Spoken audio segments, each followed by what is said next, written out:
स्वतःच्या घरामधल्या उमेदवारांसमोर उमेदवार नाही आले पाहिजेत, ही जी भूमिका आहे ना नातेवाईकांसाठी, भावासाठी, वहिनीसाठी, ही काय परंपरा नवीन सुरू केलेली आहे. मला अपेक्षा आहे की राज्य निवडणूक आयोग जे आहे ते पारदर्शक पद्धतीने काम करेल. खरं तर निवडणुका या पारदर्शक पद्धतीने व्हायला पाहिजेत आणि निवडणुकीच्या माध्यमातून जे आहे ते एक शिस्तबद्धता आणि जे गुप्त मतदान आपण म्हणतो त्याची परंपरा पाळली गेली पाहिजे.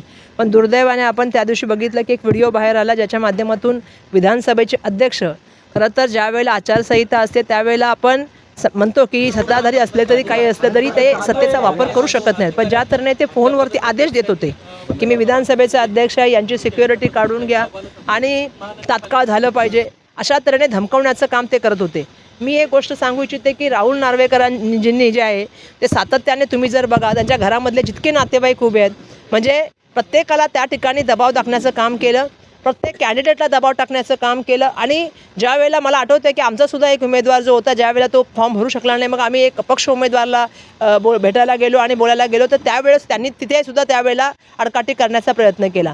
सांगायचं तात्पर्य असं की स्वतःच्या हातामध्ये कायदा त्या ठिकाणी असल्यासारखं ते त्या वागत होते. आणि मलाही अपेक्षा आहे की राज्य निवडणूक आयोग याची दखल घेईल, त्यांच्यावर कारवाई करेल.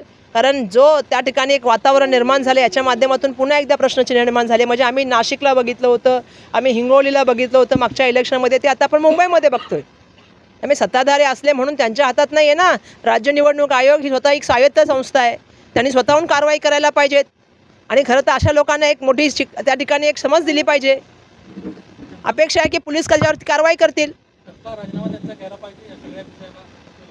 हां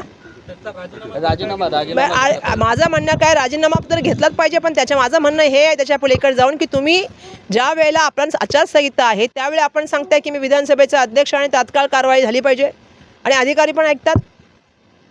म्हणजे असं आहे की तुम्ही ज्या वेळेला आपण म्हणतो की मतदानावरती कुठल्याही तऱ्हेचं आमिष दाखवता येत नाही, कुठल्याही तऱ्हेचा दबाव करता येत नाही, मतदान हे मुक्त पद्धतीने व्हायला पाहिजे, ही जाहिरात आपण ऐकली ना राज्य निवडणूक आयोगाची.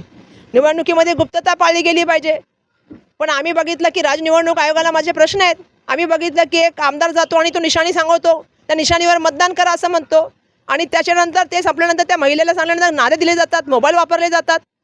एक बोगस त्या ठिकाणी वोटर मिळतो, त्याला स्वतः आमदारांचा पोरगा सोडून घेऊन जातो. हे काय महाराष्ट्राने बघितलंय ना, हे काय महाराष्ट्राच्या बाहेर मी बोलत नाही, राज्याचं कुठल्या महाराष्ट्राचं बोलते. आणि हीच परिस्थिती काल मुंबईमध्ये दिसली.